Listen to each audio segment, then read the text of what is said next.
Az önkéntesség a gyerekeket közelebb hozza a szülőkhöz, az egész társaságot közelebb hozza egymáshoz. Az a szakadék, amit csak képzelnek az itt lakók meg a szociális munkások egymás között, az szűkül, nem szűnik meg teljesen, de elviselhető mértékig szűkül, és ebben az önkéntesek nagyon nagy szerepet játszanak. Szia!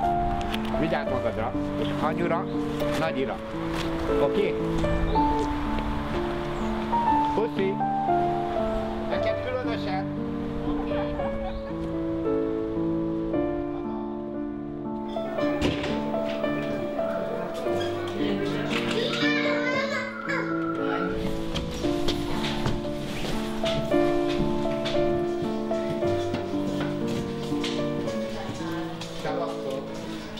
Ezt ismertem föl, mikor ide kerültem, hogy vagy belesüllyedek egy sarokba a önváddal, mert volt önvádam, vagy pedig részt veszek ennek az intézménynek az életében. Sokkal szerencsétlenebb sorsokat fedeztem fel, mint az enyémé. 2009 tavaszán szerveztünk egy kirándulást csak önerőből, és először itt a férfiak közt kezdtem én szervezkedni, főzni, imádok főzni.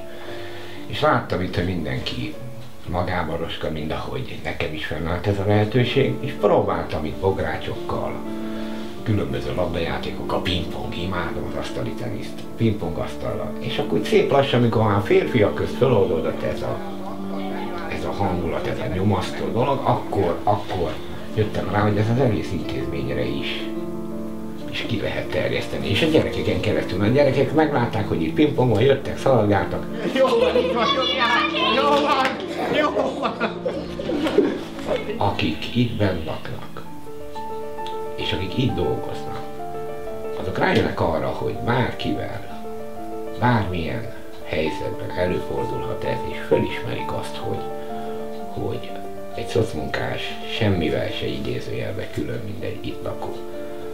Mert a státusz maga nem tesz különbé, a cselekedet által teszi különbé az embert a másik embertől.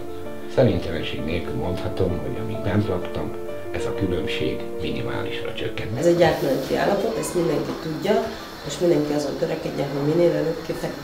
Így van, de míg itt tartózkodik, legyen minél jobb az az állapot. És elsősorban a gyerekekben. Csak a gyerekeken keresztül lehet ezt az egészet, és a gyerekekért van ez az intézmény, ezt nagyon sokan elfelejtik.